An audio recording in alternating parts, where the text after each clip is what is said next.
Hola, ¿qué tal? ¿Cómo están? Muy buenos días, bienvenidos, bienvenidas. Comienza Asturias al Día este martes 16 de septiembre. Ya saben que estaremos juntos un buen tramo de esta mañana de martes. Me acompañan hoy en el estudio José Luis Alperi, que ya saben es el secretario general del Soma Fita Jujete, y Mino García, que es el alcalde de Morcín, y tenemos al teléfono al presidente de la Cámara de Oviedo, a Carlos Paniceres. Con ellos tres queremos hablar hoy de asuntos que tienen que ver con la actualidad. Me imagino que ya saben que la próxima semana tenemos el debate sobre el estado de la región en la Junta General del Principado, y será un buen momento para comprobar cuáles son los asuntos prioritarios tanto para el Gobierno como para los grupos de la oposición en esta última parte del año 2025. En breve se iniciarán las negociaciones sobre los presupuestos regionales para el próximo año, mientras que la actividad política en la Junta, que comenzó ya a principios de este mes de septiembre, sigue centrada, entre otras cosas, en esa comisión de investigación del accidente de mina en Zarreu.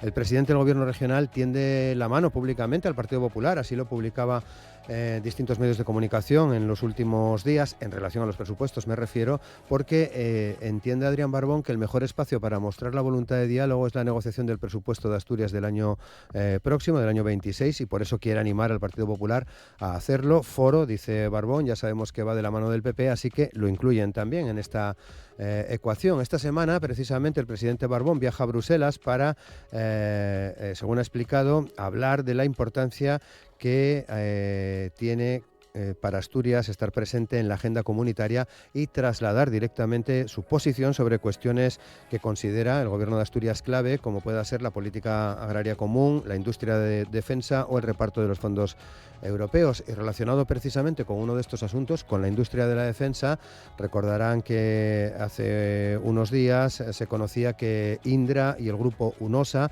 alcanzaban un acuerdo para colaborar en la búsqueda de espacios donde desarrollar proyectos que refuercen el papel de Asturias como referente industrial y tecnológico en España y en Europa. Un acuerdo que contempla además la identificación y reutilización de terrenos e instalaciones industriales de la empresa pública minera en Asturias, en los que sea posible desarrollar iniciativas de innovación tecnológica, sostenibilidad y defensa promovidas por este grupo industrial, por el grupo Indra, que, como saben, en el verano se hacía también con el famoso tallerón de Duro Felguera. Por otra parte, la reducción de la jornada laboral sigue generando información. El proyecto de ley, además de la reducción de la jornada, incluía la reforma del control horario o registro horario y la regulación del derecho a la desconexión digital, medidas que ahora quiere impulsar el Gobierno de la Nación, el Gobierno de Pedro Sánchez, vía Real Decreto, para que no tenga que pasar por la tramitación parlamentaria ni convalidarse en el Congreso, según confirman fuentes del departamento que dirige la vicepresidenta Yolanda Díaz. Dado que el actual registro de la jornada laboral no tiene rango de ley, sino reglamentario, se puede dictar ese decreto y aplicar ese registro. Tanto Yolanda Díaz como los sindicatos apoyan esta reducción de jornada laboral y aseguran que la jornada máxima de 37,5 horas semanales saldrá adelante de todas formas. Ya saben que era tumbada en el Congreso de los Diputados recientemente. Mientras tanto, se pretende desarrollar este registro digital que sirva para el control horario. Así, una vez se confirmó que la Cámara Baja tumbaba esta ley, se ha dado luz verde al trámite para que el texto del registro horario vaya por separado como decreto. Por otra parte, y en cualquier caso, ya saben que las movilizaciones pro Palestina en la Vuelta Ciclista a España siguen en el centro de la refriega política, mientras en Gaza, por otra parte, siguen cayendo también las bombas. Es la fotografía de este día y de los asuntos que vamos a hablar hoy con Carlos Paniceres, con José Luis Alperi y con Mino García. Asturias al Día, con Roberto Pato. Y con Amor Argüelles en la realización técnica del programa. Saludamos a José Luis Alperi. ¿Qué tal? ¿Cómo estás, Alperi? Buenos días. Hola, buenos días. Mino García, ¿qué tal? ¿Cómo estás? Muy bien. Mino, muchas gracias. Carlos Paniceres está en Madrid. Hoy participa con nosotros a través del teléfono. ¿Qué tal, Carlos? ¿Cómo estás? Buenos días. Hola, muy buenos días. Muchas gracias también por sumarte a esta conversación. Es vuestra primera participación después del verano. Supongo, Alperi, que el verano bien, como se suele decir, ¿no? Sí, bueno, el verano bastante bien en lo personal y bueno, también en lo sindical y en lo político, pues bueno, permite bueno, tener más contacto contacto más relajado, ¿no? que lo que el día a día del resto del año nos da, ¿no? Bueno, el verano bien, pues lamentablemente con lo que acabas de decir, ¿no? El genocidio en Gaza presente en todos y cada uno de los días que estamos viviendo el verano, ante la impotencia de no poder hacer más, de allá de algunas protestas, y bueno, viendo la impunidad hoy, bueno, pues el ministro de Defensa israelí, ya veis que arranca el día diciendo que Gaza arde, y parece ser que es la orden de la ofensiva total, ¿no? Por tanto, bueno, pues siempre está en la mente ese genocidio, y luego también incomprensiblemente la postura de algunas, vamos a decir, personas, ¿no? Los vamos a seguir llamando personas, que más allá de la insensibilidad, pues no son capaces a reconocer el sufrimiento de la población civil, con la cantidad de muertos entre niños, mujeres y población gazatí. Carlos, en tu caso el verano también supongo que bien, ¿no? Sí, un verano tranquilo, intentando desconectar un poco del día a día, y ahora ya pues ya poniéndonos las pilas, ¿no? Bueno, el verano la verdad que nos queda sobre todo el recuerdo también del sufrimiento de mucha gente en el ámbito de los fuegos, ¿no? Los fuegos que la verdad que incidieron, y bueno, que en Asturias también tuvimos, sobre todo en el suroccidente, también afectados, y muchos pueblos de León, amigos que conozco que lo pasaron muy mal en esos días terribles que tuvimos. Y bueno, la verdad que también hacer una mención a que toda la situación de las guerras, tanto la de Ucrania como la situación que está ocurriendo en Gaza, pues la verdad que es un auténtico despropósito para cuando se ve la pérdida de seres humanos. Vino. Bueno, pues muy similar al resto, ¿no? Yo creo que para mí un verano atípico, ¿no? Uno quizá porque, bueno, cogí las vacaciones muy temprano y casi ya no te das cuenta, pero bueno, fundamentalmente porque en este caso de lo que afecta políticamente al ayuntamiento, bueno, pues estamos también con la tensión de poder ejecutar todos los proyectos que tenemos. Como bien sabéis que van a 2026, por lo tanto el verano, bueno, fue bastante movido, y bueno, sin duda yo creo que marcó el verano los dos temas que están comentando, ¿no? Tanto el tema de los incendios en Asturias, que nos tienen que hacer pensar, ¿no? Realmente, no solamente en Asturias, en España, lo que realmente acontece con todo lo que significa el medio rural y los montes, y bueno, pues en este caso la masacre, ¿no? que se está aconteciendo en Palestina, y como decía el Perillo, la verdad que cuando escuchas a ciertas personas hacer un balance o dar una opinión, ¿no? de lo que aconteció en relación a la vuelta a España con Palestina, la verdad que cada día, ¿no? te da menos ganas de seguir trabajando al servicio público, porque es algo que de verdad te aterra, ¿no? Pero bueno, se vale todo, ¿no? Estamos viendo cómo se permite ya el insulto permanente, incluso a un presidente de gobierno en actos oficiales, y por lo tanto, bueno, está visto que en política parece que se vale todo, cosa que yo no estoy de acuerdo con ello. ¿Sigues haciendo ciclismo? Sí, de momento sigo haciendo ciclismo, no participé en la vuelta, no participé en la vuelta, porque creo que además no debería con mi presencia en ningún momento avalar lo que estaba aconteciendo. Vaya por delante, que está claro que no tiene nada que ver en este caso el deporte pero hay que tener claro que estamos hablando de un equipo que tiene una relación directa, ¿no? con un criminal de guerra, y por lo tanto no podía estar presente en ninguno de los eventos, y a mi pesar, porque me gusta mucho el ciclismo, pero bueno, hay que anteponer lo que uno realmente piensa de todo esto, ¿no? Bueno, pues estamos ya inmersos en el curso político. Se inauguraba ya también hace un par de semanas, ¿no? Prácticamente a principio de mes. La próxima semana tenemos el debate sobre el estado de la región, el debate de orientación política. Seguramente, como decíamos en la introducción, podremos comprobar por dónde van a ir los tiros de esta última parte del año. No sé si lo veis así, Alperi. Los presupuestos parece que van a ocupar en cuestión de días, seguramente, si no lo están haciendo ya, negociaciones y no sé si acuerdos para que puedan salir adelante a finales de año, pero parece que como suele ocurrir a estas alturas del año, uno de los temas importantes, ¿no? en la política asturiana. Sí, yo creo que bueno, los ciclos o los años políticos están muy definidos y muy marcados, y evidentemente, bueno, pues a partir de septiembre deberían empezar las negociaciones. Digo deberían porque debería haber negociaciones reales, debería haber, bueno, tendríamos que tener todos, ¿no? Bueno, pues ese punto de madurez política necesaria para poder llegar a consensuar unos presupuestos que sean buenos para Asturias y para los asturianos, ¿no?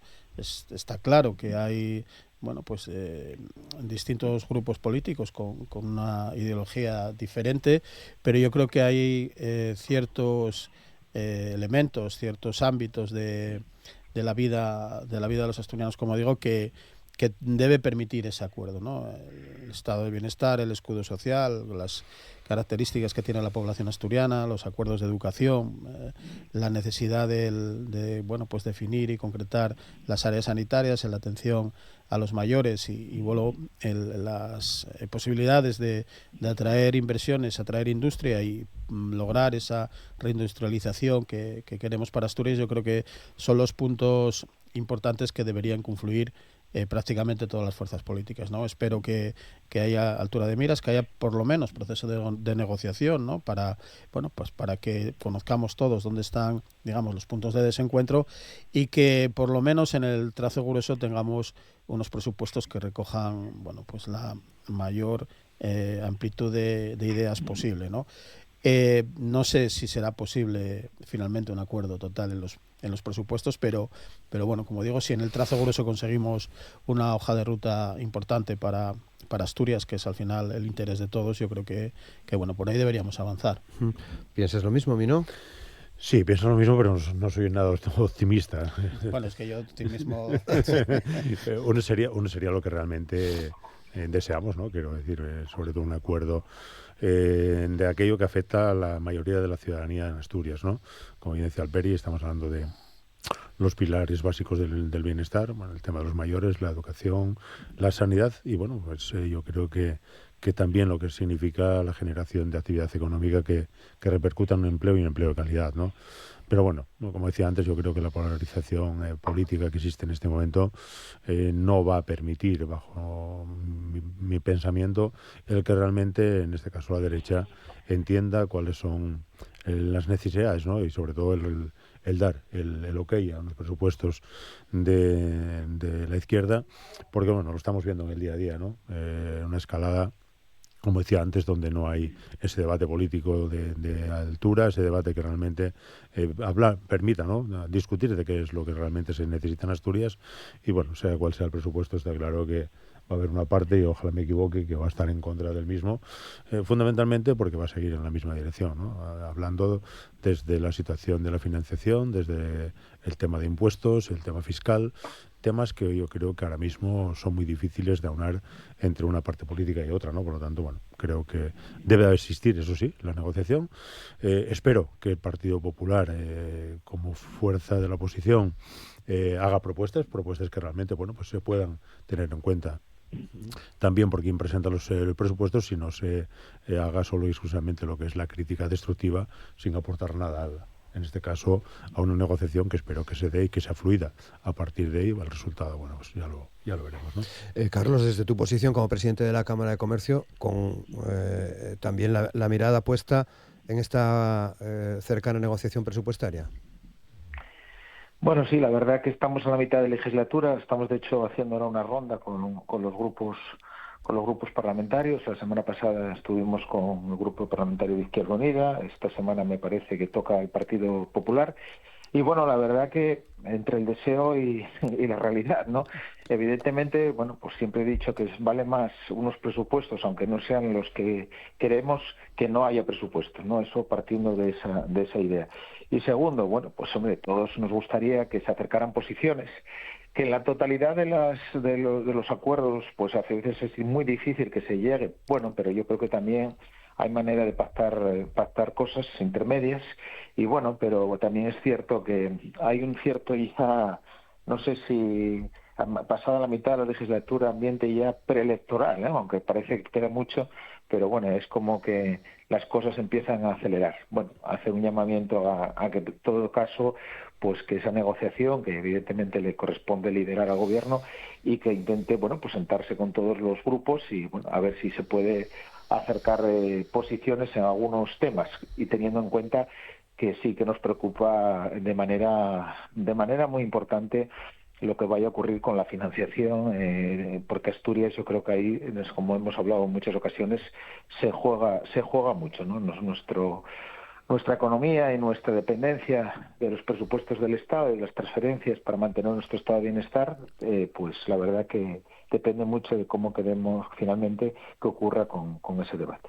Presupuestos del Estado que tampoco está muy claro que los vayamos a tener. Bueno, ahí sí que hay una dificultad, pero yo creo que el gobierno, y un poco como decía aquí, el gobierno tiene que presentar un proyecto de presupuestos y luego pues cada fuerza política, como vulgarmente se suele decir, que se retrate, ¿no? O sea, al final yo creo que los españoles cada vez estamos, bueno, pues un poquitín más al tanto, ¿no? De bueno, pues qué medidas se votan en contra de los ciudadanos, porque hay medidas que directamente se votan en contra de los ciudadanos, y qué medidas pues pueden ayudar a que tengamos, bueno, pues como digo siempre, que ese estado de bienestar sobre el que pivota para mí lo más importante del proyecto vital de la gente, pues esté acorde a las políticas progresistas de quienes ahora están en el gobierno. Por tanto, yo creo que hay que presentar proyecto de presupuestos, hay que debatir el proyecto de presupuestos, y luego también estoy de acuerdo con lo que decía Carlos, ¿no? Yo creo que vale más tener presupuestos que no tener presupuestos. Lo que no tampoco puede llevarnos a pensar que el gobierno vaya a caer porque no le aprueban los presupuestos. Está claro que hay digamos un movimiento, un objetivo desde el minuto uno de decir que este gobierno es ilegítimo, que este gobierno no debería estar donde está, que Pedro Sánchez no debería ser el presidente de España, y eso, bueno, pues no tiene ninguna cabida en un Estado democrático, y no creo que se puedan utilizar algunas de las artimañas o algunas de las actuaciones que se están haciendo para intentar derrocar este gobierno, ¿no? Por tanto, presupuestos son muy importantes, son la hoja de ruta de la gobernabilidad, y sobre todo yo lo que insisto es que haya debate y que se visualice propuestas de unos y de otros. Sí, vale, yo creo que en este caso el gobierno se equivocó, ¿no? No presentando el proyecto de presupuestos por el riesgo, ¿no? de que no tuviese una mayoría pasaría adelante. Yo creo que además comparto con Alperi que el proyecto de presupuestos se debe presentar siempre. Creo que es la manera de verdad estar hablando y sobre todo mostrar las diferentes posiciones políticas, en este caso en el Congreso. Por lo tanto, creo que se debería ya de estar trabajando y presentar en tiempo y forma, como realmente nos obligan a todos, ¿no? Es decir, bueno, hay que presentar un proyecto de presupuestos en tiempo y forma, y sobre todo, como en este caso, buscar los apoyos necesarios para sacarlo adelante. Que no tienes capacidad, está claro que la ley te permite, ¿no?, seguir con una prórroga presupuestaria. Por lo tanto, hombre, sería un mal menor. Indistintamente, esa decisión está claro que no tiene por qué ser en ningún momento, a no ser que alguien presente, pues eso, una moción de censura o unos presupuestos alternativos, en los cuales, bueno, pues está muy lícito en el debate de cualquier partida presupuestaria, ¿no? Pero bueno, yo aparte creo que una tan importante como tener presupuestos es la ejecución de los mismos, aunque sean prórroga presupuestaria, ¿no? Porque creo que en ocasiones nos olvidamos de eso, ¿no? De que, vale, sacamos un presupuesto adelante, pero después estamos viendo que en muchas entidades, tanto locales como en el ámbito de gobierno, bueno, pues cuando vamos a final de año vemos que dista mucho, ¿no?, la ejecución a lo que es en este momento el presupuesto aprobado o en prórroga. Y eso es lo que realmente creo que debemos de, quienes gestionamos los presupuestos en cualquier entidad, intentar estar lo más cercano posible al 100% del presupuesto, porque es lo que realmente se visualiza, ¿no? No tener un buen presupuesto si no se ejecuta no tiene ningún tipo de validez. Carlos. Bueno, pues sí, la verdad que es interesante también esto que comenta Mino, ¿no? La ejecución presupuestaria, ¿no? La verdad que a veces cuando termina o empiezan a evaluarse la ejecución de los presupuestos, nos encontramos con cifras que hacen que en el fondo a veces los presupuestos hayan sido un brindis al sol. Hace poco lo hablaba precisamente en el grupo parlamentario de Izquierda Unida sobre la reflexión de cambiar, ¿no? Temas administrativos y burocráticos que en muchas ocasiones hacen que se empiece a ejecutar los presupuestos en el mes de mayo. Y cuando te das cuenta, pues ya tienes que cerrar en el mes de noviembre. Por lo tanto, al final, pues son ejecuciones presupuestarias a veces que no llegan ni al 50%, ¿no? Y con lo cual el presupuesto en el fondo, pues insisto, quedó en un brindis al sol. Yo creo que tenemos que modificar algunas de las normas que tenemos que hacen que esa burocracia sea tan pesada, tan lenta, y que en el fondo el objetivo de un presupuesto, que es también dinamizar la economía, hacer cosas, pues al final vayan pasando los años y vamos un poco arrastrando los pies, ¿no? Y sin embargo, todos en esto creo que hay una coincidencia, más allá de un punto ideológico, todo el mundo coincide que tenemos un problema, pero bueno, veo que van pasando legislatura tras legislatura y seguimos en el mismo punto, ¿no? Así que bueno, a ver, haya presupuestos y realmente hay que revisar qué es lo que impide las ejecuciones presupuestarias de la manera tan significativa como está ocurriendo. El Peri. Bueno, no, eso no cabe duda. Yo creo que al final, si tienes presupuesto, que significa dinamización de la economía, significa cumplir con las personas, lo que no puedes es arrastrar un cumplimiento de 40, 50 o 60%, ¿no? Hay, como bien apunta Carlos, hay una cuestión que no parece pues muy lógica, ¿no? Que si consigues tener unos presupuestos a final de año, es que al final los tiempos a veces se estiran y estamos llegando a diciembre. Si los presupuestos se pueden cerrar en noviembre o incluso en octubre, nadie tiene que tener temor a que digan que pueden seguir negociando, se pueden negociar, se pueden mejorar.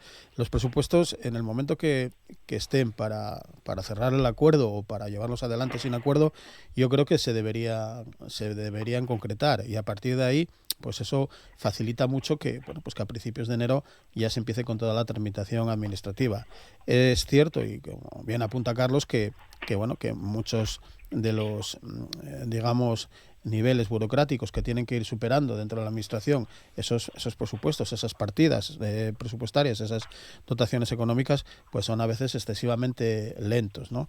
Y conlleva también pues a perder tiempo de ejecución. Por tanto, está claro que hay que, antes apuntabas algo al principio, ¿no?, de digitalizar. Yo creo que una de las facetas que la digitalización y la llegada de la inteligencia artificial debería facilitar, pues son esas tareas administrativas, burocráticas, muy repetitivas, muy, fáciles de ejecutar desde la parte de la informática, de la inteligencia artificial, de las máquinas, y muy repetitivas para un ser humano que pues a veces también pues es echar tiempo en unas cuestiones que se pueden solventar por otra vía, ¿no? Hay un proyecto creo que del Ayuntamiento de Siero con la universidad, que pretende simplemente que la inteligencia artificial revise si se presenta una solicitud con toda la información requerida, y yo creo que hay pasos de ejecución de los presupuestos, sobre todo al inicio, que podrían ser implementados con inteligencia artificial, que facilitaría esa ejecución. Bueno, veremos a ver qué ocurre en el debate de orientación política, porque seguramente en la intervención del presidente Barbón conoceremos algunas de las claves de estos próximos presupuestos, como les digo, en la Junta General del Principado. Por cierto, levantó cierta polvoreda las entrevistas con el presidente de la Junta, con Juan Cofiño. Bueno, yo no tengo constancia. Yo creo que el presidente de la Junta ha expresado lo que venía comentando en persona, y yo la verdad que Juan Cofiño es una de las personas que políticamente creo que tiene pues el respeto y el conocimiento dentro del Partido Socialista para llegar a donde está, ¿no? Una presidencia de la Junta General del Principado que debe ser eso, una presidencia lo más equilibrada posible, y yo creo que él lo está haciendo, como siempre pasa en esta región. Cualquier entrevista, cualquier posicionamiento, pues lleva debate detrás de él, pero no creo que Juan Cofiño haya dicho o haya hecho nada extravagante. ¿Mino? Hombre, yo prefiero, como digo, bastantes líos tengo en mi casa como para meterme a los demás, ¿no? Por lo tanto, espero que el agua no se desborde por el bien, no digo por el bien en este caso, no solamente de Juan, sino también del propio gobierno. Creo que serán capaces, y espero, a reconciliación. Si es que hay algún evento. No tengo constancia. Pero mejor hoy.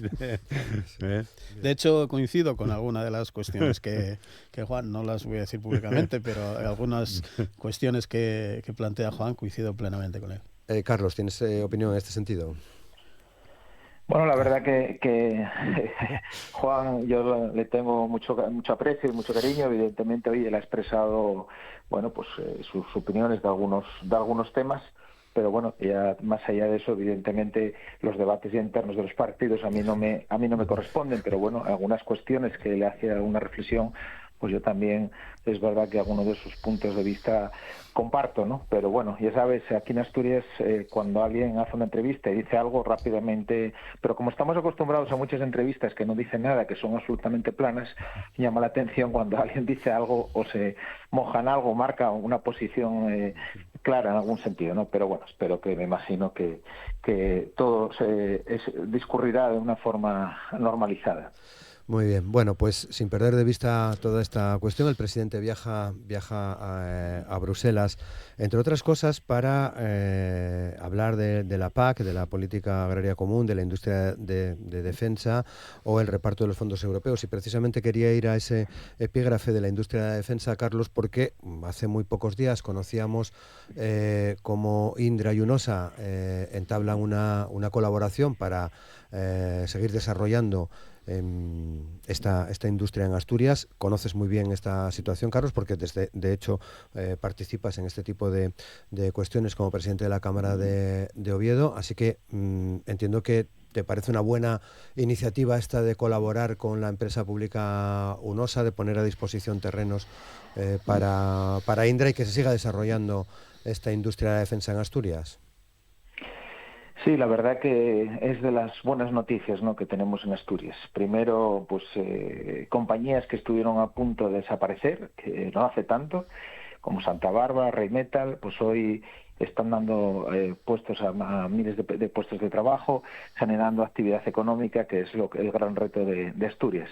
La verdad que esa colaboración con toda la gente del mundo de la defensa, del clúster de la defensa, con Sequence, pues esa colaboración público-privada, pues va dando también sus frutos, ¿no? Uno de ellos ha sido pues precisamente ese acuerdo del Tallerón, en la cual, bueno, pues colaboró la Cámara, Sequence, en esa idea de buscar emplazamientos, ¿no? Ellos están con necesidad de emplazamientos en el territorio, en distintas comunidades autónomas. Asturias es verdad que se posicionó porque tuvo una estrategia en la industria, en esta industria desde hace ya 3-4 años.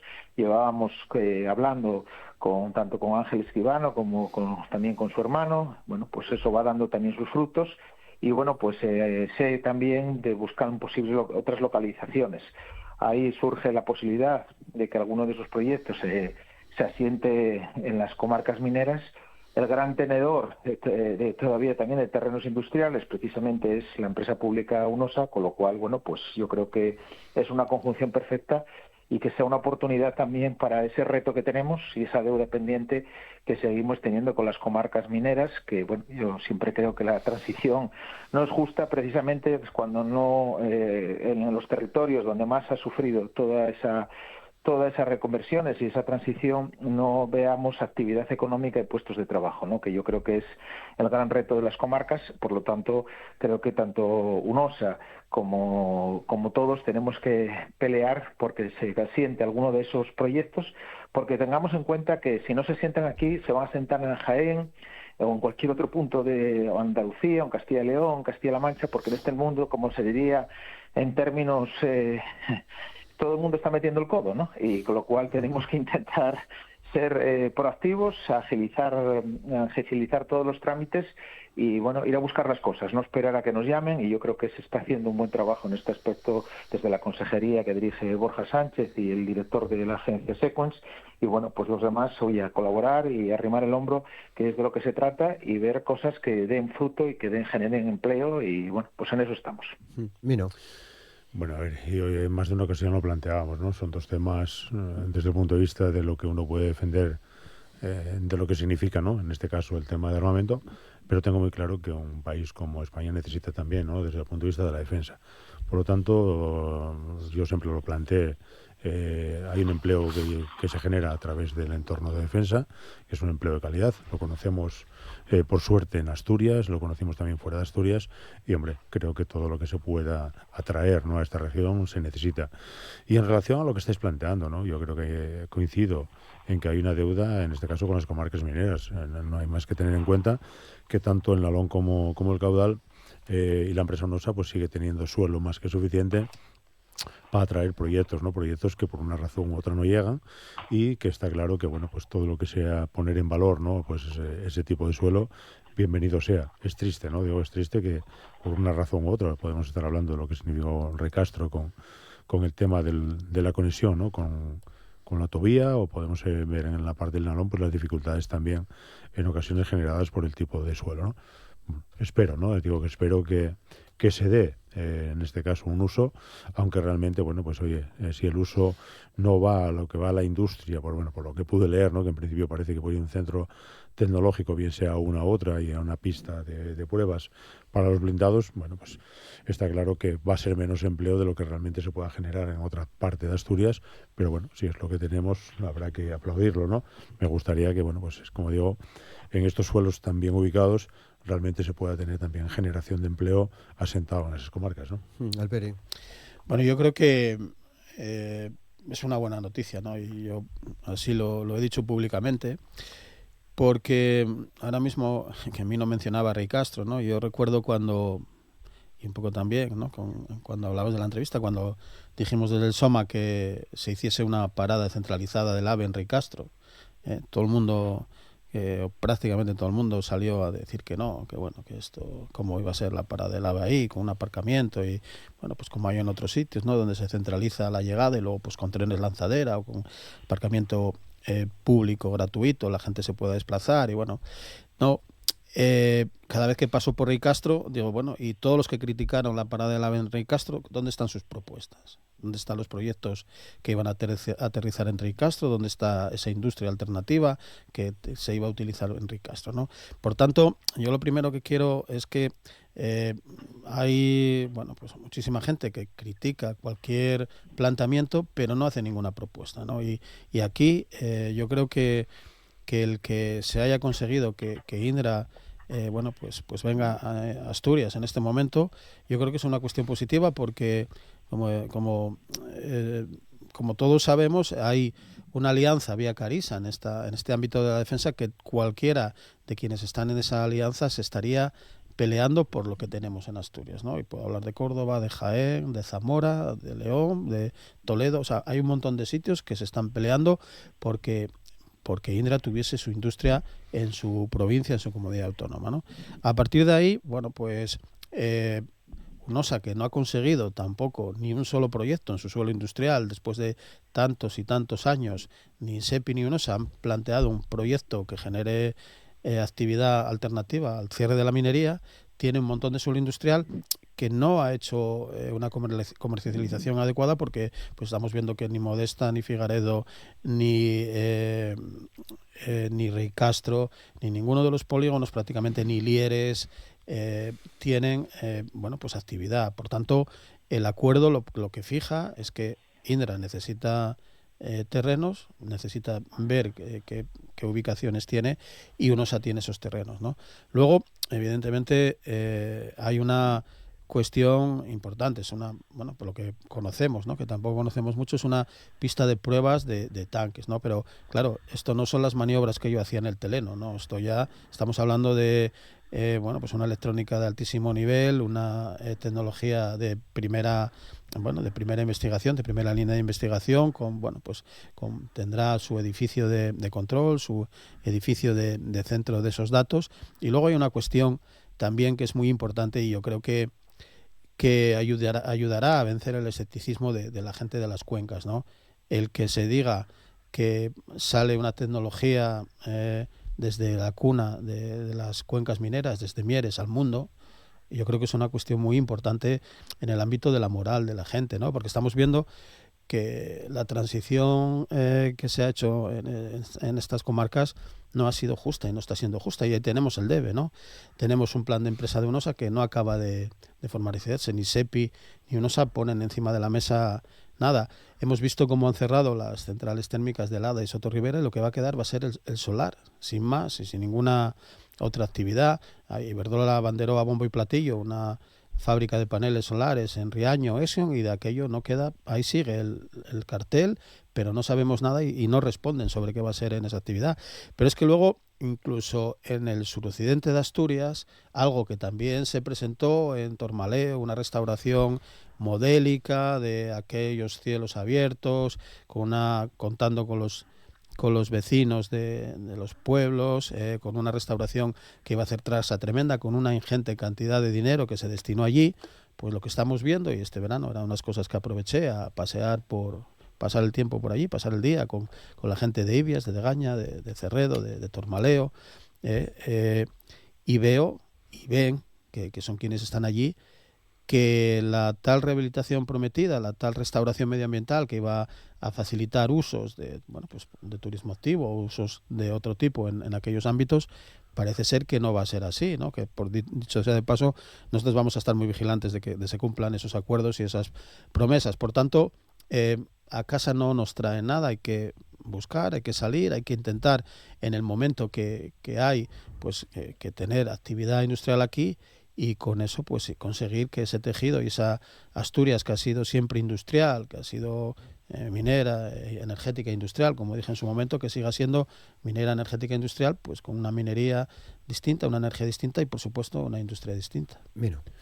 No, bueno, yo lo que comentaba antes, yo creo que hay un debe, ¿no? Y lo estamos viendo. Hay un debe importante con las comarcas y con Asturias, ¿no? Porque estábamos hablando de que en su momento nunca miramos en exclusividad, cuando firmábamos los diferentes planes, en que solamente tenía que tener incidencia en lo que eran las cuencas mineras. Estábamos hablando de lo que significaba en aquel momento la pérdida de empleo en Asturias y las necesidades de buscar alternativas, ¿no? Yo creo que ahora mismo, bueno, pues todo lo que signifique, pues si al final estamos hablando de que Indra puede, cuando esté consolidada, generar entre 800 y 1.500 empleos, es una buena noticia, ¿no? Y, hombre, realmente, si se da, como bien decíamos, esa posibilidad de que bien sea Modesta o bien sea Ricastro, se pueda estar hablando de una tecnología punta y donde al final pues se puedan hacer las pruebas necesarias, bueno, bienvenido sea, ¿no? Espero que esto también permita, ¿no?, el que puedan llegar otro tipo de proyectos que vayan, en este caso, de lo que siempre hablamos de indirectos en relación a lo que significa la construcción de este tipo de blindados, y que, bueno, pues podamos recuperar esa parte de industria que siempre fue Asturias, ¿no?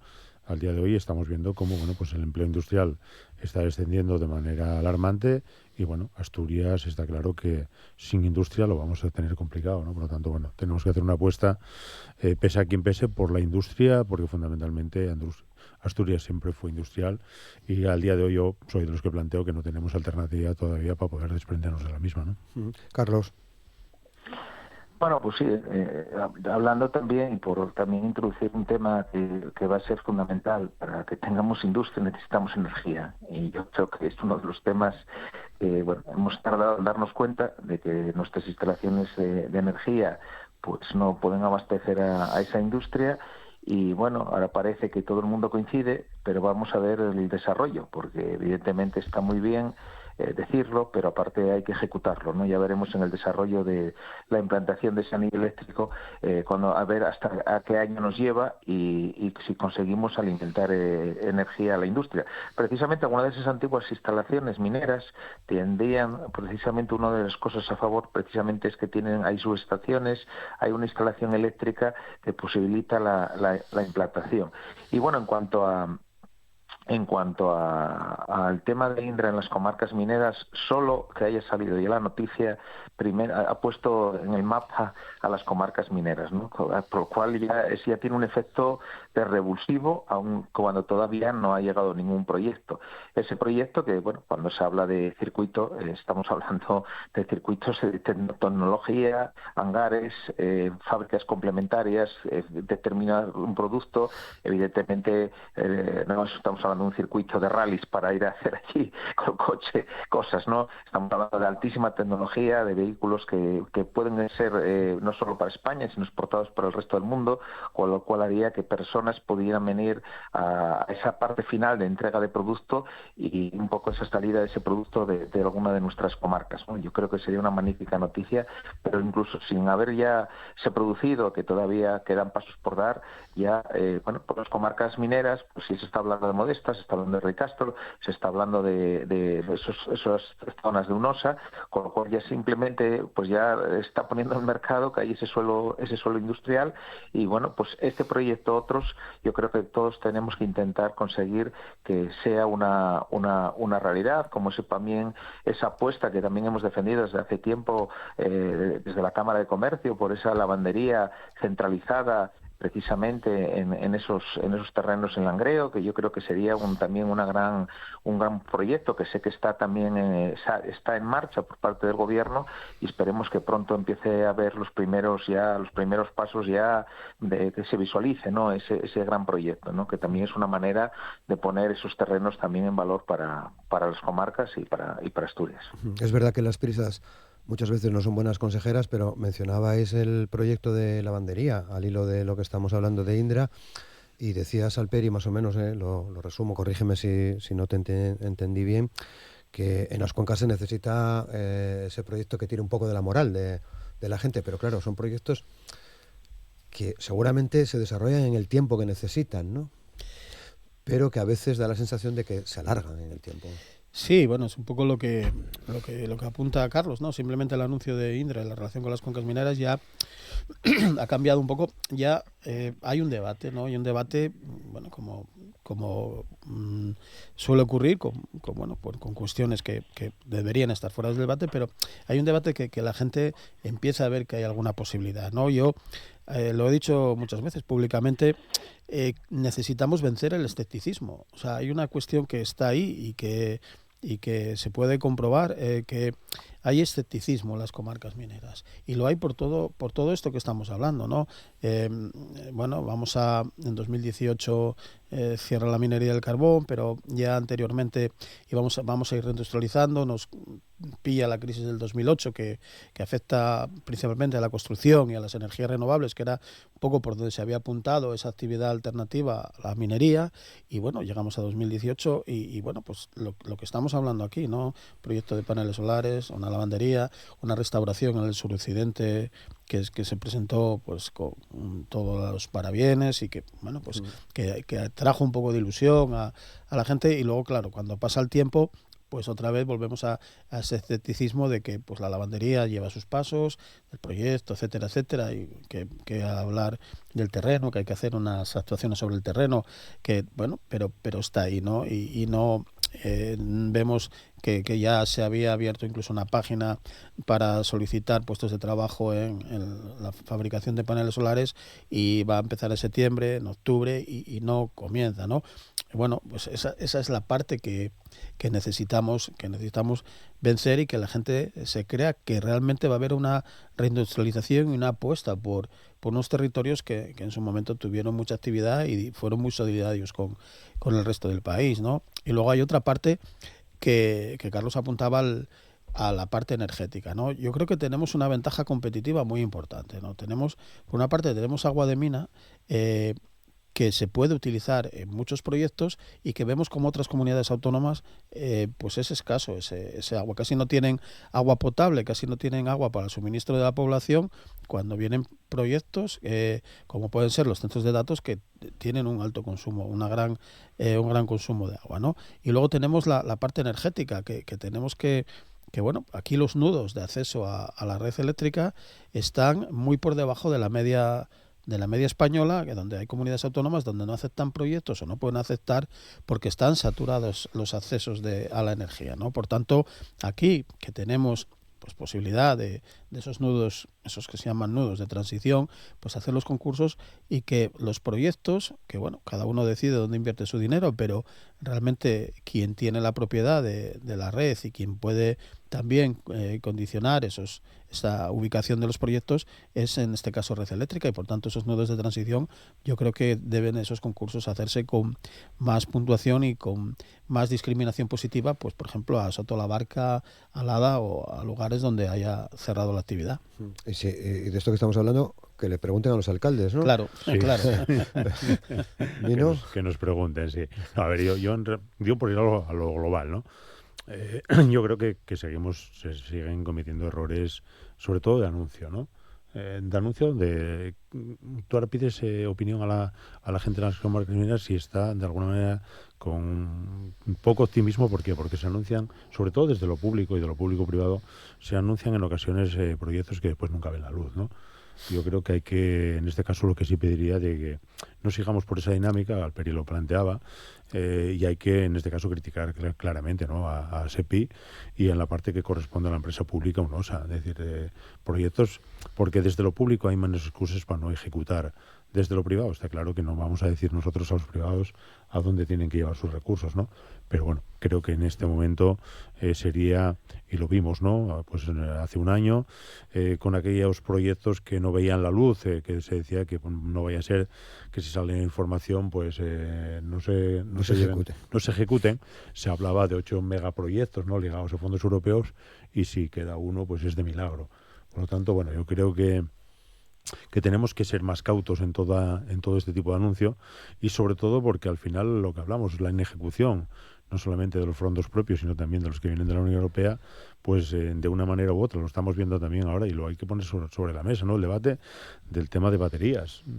Bueno, es un debate que al final hay una recomendación, en este caso, de la Unión Europea, y además si somos conscientes de que necesitamos energía y necesitamos acumular, pero bueno, hay una desinformación total de lo que significa este tipo de implantación en los diferentes zonas o pueblos, donde al final, pues bueno, pues la gente no tenemos, yo me pongo el primero, no tenemos la información de lo que puede significar desde el punto de vista de la salud, desde el punto de vista del riesgo, y bueno, lo que estamos viendo es que solamente nos encontramos con una posición frontal a que eso no se ejecute, ¿no?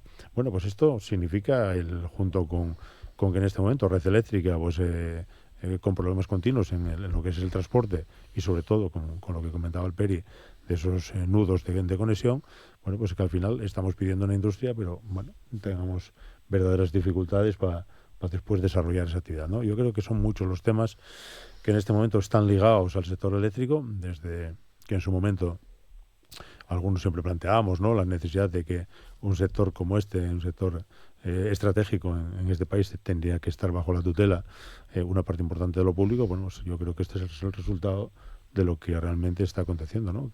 Lo privado pues pone los huevos, como se puede decir, en la cesta que realmente da más rentabilidad, y no le importa lo que pueda ocurrir con las necesidades básicas de la industria y también de los propios usuarios, ¿no? Bien, nos quedan 10 minutos escasos. Quería pediros una opinión. Seguro que va a ser un tema al que tendremos que volver no tardando mucho, pero hoy quería pediros opinión en torno a esta reducción de la jornada laboral, Mino, y a esta iniciativa que va a desarrollar el Ministerio de Trabajo, que va a desarrollar Yolanda Díaz vía decreto por el asunto de la regularización de los horarios, ¿no? A ver, yo creo que en este caso el tema de la reforma laboral la llevamos muchos años, ¿no? Desde la parte, bueno, sigo pensando sindicalmente, ¿no? Llevamos muchos años planteando la necesidad de una reducción de la jornada laboral por varias razones, ¿no? Porque, por suerte, entiendo que el entorno del mundo del trabajo cambió de manera sustancial. La mayor parte de los trabajos en este momento no tiene nada que ver con los trabajos de los años 60, 70, 80, 90. Las necesidades de la gente tampoco son las mismas, ¿no? El reparto del trabajo. Yo creo que hay varias razones, y sobre todo porque, bueno, se está viendo que en este momento yo creo que hay estudios claramente que definen que la productividad, bueno, pues en este caso se está incrementando y se puede incrementar aún más. Yo pongo el ejemplo, los que trabajamos en algunos sectores, siempre cuando nos daban la tarea incrementábamos la productividad, ¿no? Porque lo que se trataba era de hacer una tarea en menos tiempo, ¿no? Por lo tanto, no hay que inventar nada. Estamos hablando de que realmente, bueno, pues yo creo que una persona rinde mucho más con un horario más flexible, menor, que lo que realmente, y sobre todo porque, bueno, lo que comentaba, ¿no? Los trabajos ahora mismo también, aunque en ocasiones nos pueden decir que no son tan forzosos, posiblemente sean mucho más delicados cuando alguien está, pues eso, en una línea de producción que está haciendo lo mismo durante 8 horas, ¿no? Creo que eso lo hay que tener en cuenta, o el que está delante de un ordenador. Creo que no estamos hablando de esfuerzo, pero sí estamos hablando de otro tipo de trabajo que realmente yo creo que hay que tener en cuenta. Esfuerzo físico. Sí, exactamente, ¿no? Y por lo tanto, bueno, yo creo que ahora mismo hay que intentar que esta regulación que se está planteando a nivel de gobierno, bueno, pues sea efectiva, salga adelante, ya que, bueno, pues hubo una parte, en este caso los partidos políticos, que claramente están en contra de lo que debe significar una mejora para una parte importante del entorno del mundo laboral, pero bueno, ellos sabrán, ¿no? Yo creo que en este momento se pusieron y no entiendo la razón de verdad, por la cual desde la parte política, cuando hay un acuerdo entre gobierno y sindicatos, realmente se opongan, ¿no? Pero bueno, ellos sabrán. Carlos, ¿qué opinión tienes tú? Bueno, aquí con dos sindicalistas de compañeros de tertulia la cosa es complicada. Pero bueno, en todo caso, yo creo que aquí a mi modo de ver, hay dos debates, ¿no? Uno es, bueno, pues lo que es la reducción de jornada, y otra cosa, cómo se llega a ella, ¿no? Yo la verdad que vengo diciendo desde hace tiempo que yo creo que cualquier pacto de una reducción de jornada debería haber un consenso en la parte empresarial y la parte sindical. Yo creo que eso es absolutamente fundamental. Que sea unilateralmente el gobierno y los sindicatos, yo creo que no es bueno, porque además genera que no todos los sectores son iguales. Creo que yo eché en falta en esa propuesta algunas medidas progresivas, sobre todo pensando, bueno, pues en las pymes, en algunos sectores que iban a tener mayor dificultad a la hora de implantación, y luego también en algunos temas que hay que abrir el debate, el tema de la indexación de algunas de esas medidas en muchos contratos públicos, ¿no? Servicios públicos que se están prestando, y que si se cambian las condiciones en medio de esos contratos, si no hay unas normas claras, tendrían un efecto muy negativo. Yo la verdad que creo que como se hizo en otros sitios de Europa, se plantearon, por supuesto también, todo muy unido también al aumento de la productividad. No se trata de presencialismo, de hacer horas por hacer horas, sino de lo que creo que todos, el gran reto es la productividad. Pero bueno, intentar consensuar un poco más esa implantación, y sobre todo que creo que fuera progresiva. En Francia, creo recordar que hubo ayudas durante una serie de años por parte del gobierno para la implementación de esas medidas, y yo creo que ese es el camino que deberíamos de intentar, algo que es tan sensible para todos, ¿no? Alperi.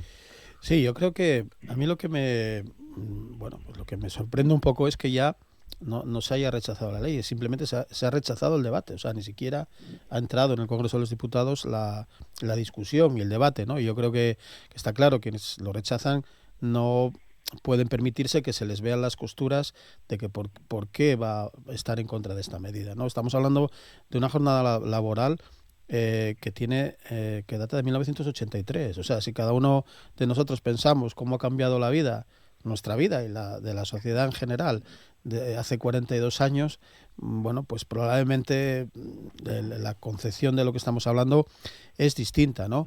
Evidentemente tiene ventajas la reducción de la jornada laboral, tiene ventajas en la siniestralidad, tiene ventajas en la salud mental, tiene ventajas en la contaminación, en la emisión de CO2, yo creo que tiene ventajas en la competitividad. De hecho, en algunos sitios donde se está implantando y hay convenios donde la jornada está en menos de 37 horas y media y la productividad es importante, no se puede generalizar, evidentemente. Todo el mundo lo sabe, que no es lo mismo una empresa con una producción muy artesanal que una gran cadena de producción, pero yo lo primero que no entiendo es por qué no se permite el debate y que todos los españoles veamos en el Congreso abiertamente por qué unos la apoyan y por qué unos la rechazan, ¿no? Pero yo voy más allá, y yo creo que hay una parte de la patronal que tiene, o sea, como digo yo, solo saca el libro cuando interesa, ¿no? Y yo creo que además de la reducción de la jornada, hay que meter en el debate, y en el mismo debate, el cumplimiento del registro horario, una medida que se implantó, y hay que ver quién está cumpliendo, cómo está cumpliendo y quiénes están vigilando ese cumplimiento. Y luego hay que meter en el debate las horas extras, y las horas extras no pagadas. De 2018 a 2024 hay 200.000 horas extras más. Y de todas las horas extras que se hacen en España, que son millones de horas extras, hay un 40% que los empresarios no pagan. Entonces, lo que no puedo sacar y el libro para unas cosas y para otras cerrarlo porque eso no me interesa abrir el debate.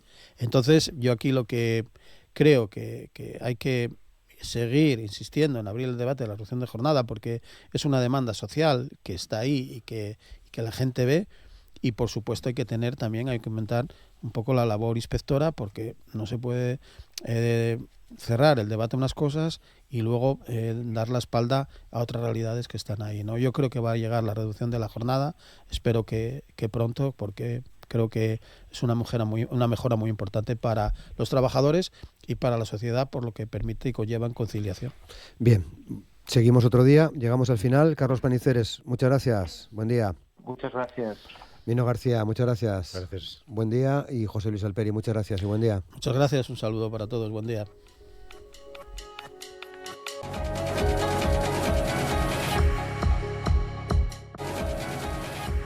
Hoy vamos a compartir conversación en esta entrevista de Asturias al Día con el director escénico asturiano, Sandro Cordero. ¿Qué tal, Sandro? ¿Cómo estás? Pues muy bien. Buenos días. Gracias, buenos días. Muchas gracias. No a vosotros, por Dios. Muchas gracias por compartir este tiempo de charla con nosotros para hablar fundamentalmente de Atrabilis, que es la obra que vais a poner en escena, que se va a estrenar mañana, día 17 de septiembre, en el Teatro Filarmónica, en Oviedo. Sí. Una obra que viene con muy buena crítica, tanto por el texto, por las veces que se ha visto, por el trabajo que sin duda vosotros estáis desarrollando desde hace tiempo. Hablamos de una coproducción, que luego nos meteremos un poco más en ese tema, vale. pero que he leído maravillas sobre este texto de Laura Ripoll. Es que es una maravilla. A mí, fíjate, esto es un proyecto que está ahí, bueno, a la espera, ¿no? Como tantas cosas. Hace años ya, en 2019, 2020, creo que fue, Cristina Lorenzo, que es mi compañera en Sótano B y actriz en La Función, me dio a leer el texto. Yo no lo conocía.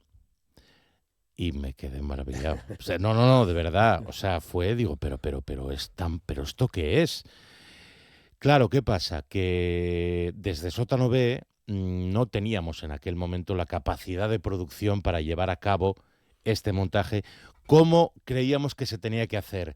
Porque muchas veces la realidad se impone, tú sabes, una cosa es lo que uno tiene en la cabeza y, hombre, hay que saber pues qué capacidad tienes, dónde estás, para quién trabajas. Y, bueno, pues hay veces que vas, adaptando eso que tú ves, pues adaptándolo a la realidad en la que tú te mueves. No nos apetecía hacer eso. Decían, bueno, pues esto o lo montamos como yo me lo vi en la cabeza cuando lo leí, o no se monta. Ahí se quedó. Y bueno, pues tiempo después, de verdad que no es que fuéramos durante años a la búsqueda de gente. No, fue cayendo solo. Son Hilo Producciones de Cantabria y La Estampa Teatro de Extremadura, son dos compañías muy afines. Tenemos la misma forma, nos conocemos de hace mucho tiempo, hemos trabajado juntos y tenemos la misma forma de ver el trabajo, de ver el teatro, de entender. No ha habido ningún problema en ese sentido. Y bueno, pues la vida nos volvió a reunir y fueron cayendo las fichas y de repente el año pasado dijimos, ostras, pues igual las tres patas del banco ya están. Y de verdad que para convencer a Begoña y a Concha, las responsables de las compañías, solo tuve que hacer lo que hizo Cristina conmigo. Oye, toma, leeros esto. Y fue, pero esto hay que montarlo, digo. Eso quería hablar contigo. Muy bien. Bueno, lleva un proceso, es una coproducción, como bien acabas de explicar, ¿no? Con estas dos compañías de Cantabria y de Extremadura. ¿Ya habías trabajado de esta forma? Con Sótano B habéis hecho más coproducciones? No. Con Sótano B no. Yo había trabajado como actor en coproducciones, pero claro, desde el punto de vista del actor, que como yo siempre digo, un actor vive muy bien. Solo se tiene que ocupar de su trabajo y no le importa nada, nada más. Como productor ya te importan muchas más cosas. Y la verdad que yo desde esta primera y única experiencia, todo son cosas positivas. El unir fuerzas pues solo trae, hombre, pues solo trae más fuerza, más energía, más capacidad de caminar, siempre y cuando, claro, es que teníamos claro, como te dije antes, somos gente que no es que nos conozcamos y digamos, oye, vamos a probar a hacer algo juntos. No, ya nos conocíamos hace mucho tiempo y sabemos que trabajamos bien, sabemos que vemos la manera de enfocar el trabajo igual. Y eso, hombre, facilita mucho las cosas. Hemos ensayado en las 3 comunidades. Bueno, Explícanos eso, que ahí ¿sí? quería yo llegar también. ¿No? Vale, vale. Tiene un proceso muy interesante, ¿no? Mira, de preparación, de trabajo. Sí, de hecho, a mí, y esto es verdad, no me gusta trabajar. Y esto surgió por cuestiones de calendario. Bueno, nos pasó alguna vez que por cuestiones cada persona tiene su calendario, tiene varios trabajos y siempre intentas adecuar los ensayos a los calendarios de la gente, lógicamente. Y esto hizo que hace tiempo ya hubiera que partir los ensayos. O sea, no decir, oye, se estrena tal día, pues ensayan los 2 meses anteriores inmediatamente a tal día y ya está. No. Ensayamos descansamos porque esta persona tiene que irse a no sé dónde, tal. Y descubrí, lo que fue por obligación, descubrí que es una forma maravillosa de trabajar. Es más, aunque no haga falta, yo ya quiero trabajar así. Sí, y así lo hicimos. Qué bien. Ensayamos. Esto, la primera lectura que hicimos fue, si no me equivoco, en febrero. Una lectura de todo el equipo. Ensayamos luego a finales de enero, febrero, marzo, no me acuerdo. Ya, es que han pasado tantas cosas. En mayo pudo ser, bueno, da igual. Una semana en la nave del Duende, en Casar de Cáceres, Extremadura. Famoso por muchas cosas, famoso ese por pueblo, muchas cosas. Los ensayos fueron riquísimos, quiero decir. Bien. Sí. Y además, sí, mira, me acabo de acordar ahora de la fecha, fue la primera semana de junio, porque yo digo, por favor, pedidlo pronto, porque ir en agosto de repente a Casar de Cáceres... Bueno, hace un poco de calor. Ostras, entonces nos tocó muy bien, nos tocó muy buen tiempo y muy buen queso también. Una semana, luego tuvimos una semana de descanso, 2 semanas de descanso. Ensayamos 3 semanas en la fábrica de creación en residencia, en la fábrica de creación de Santander. Descansamos una semana, ensayamos 3 semanas y media en la laboral, en la residencia de la laboral, y hicimos un preestreno en Lugones. Y una cosa completamente inusual, te estoy hablando hace 2 semanas, y nos fuimos de vacaciones antes del estreno. Qué bien. 2 semanas. Y ahora porque ya... la obra ya está. Ahora ya estamos ensayando, lógicamente. Claro. No llegamos mañana a suerte o muerte y decir, venga, a ver qué... No, te iba a decir que lo de las vacaciones ya olvídate entonces, ¿no? Porque se avecina una buena temporada, porque vais a estrenar en las 3 comunidades. Sí. Y luego estrenamos mañana aquí, estrenamos a principios de octubre en Santander, la semana siguiente en Almendralejo, que es el pueblo de Concha, en Badajoz, Extremadura, y de ahí hasta la última función del año, que es el 11 de diciembre en el Jovellanos, en Gijón, tenemos 19 funciones. Yo, de verdad, esto también, claro, el unir fuerzas no es solo a nivel económico, como bien nos podemos imaginar, suponer, ¿no? Claro, lógicamente, a nivel de recursos, sino a nivel de explotación, por decirlo así. También, claro, unes los recursos de las 3 comunidades. Entonces, yo hacía mucho tiempo que no estrenaba una función teniendo una gira ya armada de 3 meses por delante. ¿Y eso da tranquilidad? Hombre, da mucha tranquilidad. Sobre todo porque el estreno no es más que el principio de otro proceso, que es cuando la obra empieza a crecer de verdad. Tú montas la función, lo dejas todo listo para soltarlo ahí. Y ahora, claro, como director dices, esto ya no es mío, yo ya no tengo nada que hacer aquí. Esto ya os pertenece a vosotras, en este caso a las actrices, y al público, que es el que os va a ir diciendo, bueno, el que os va a ir marcando ahora el camino por dónde crecer, bueno, ahora ya sois vosotras en comunicación con el público. Y hombre, eso muchas veces, claro, estrenas y luego tienes una función dentro de 2 meses y eso se pierde. Hace falta una gira que... yo sé que es muy difícil, para que la función crezca y pose de verdad. O sea, te puedo decir que, vamos, es una tranquilidad decir, bueno, estrenamos y ahora para arriba. Hace Y de falta, aquí para arriba de verdad. hace falta circuito. Hombre, claro que hace falta circuito. Claro, es fundamental. Es fundamental. Yo cambiaría, yo siempre lo digo, cambiaría cuando, bueno, mucha gente que tiene esto lo de los subvencionados, digo, ojalá pudiese vivir yo, la gente que se piensa. Paguita, se llama, Ojalá se llama paguita. Ojalá pudiese yo vivir de la subvención, pero ¿tú qué te crees que nos dan? Si Claro. pudiese yo vivir, digo, vamos, por favor, cambiaría subvenciones por funciones. Sí. O sea, porque muchas veces dices, vale, evidentemente es una ayuda importantísima, pero luego dices, ya, pero si luego esto nace para, bueno, no morir, pero para sobrevivir, pues hombre, yo preferiría sinceramente, no estoy hablando de Asturias, en general, sí, en general, de estamos verdad que entendiendo, sí. digo, no, yo cambiaría muchas veces la subvención por un tejido, una red de técnicos teatrales, de circuitos, de funciones, de realmente poder adquisitivo, de ayuntamientos y entidades que puedan comprar funciones.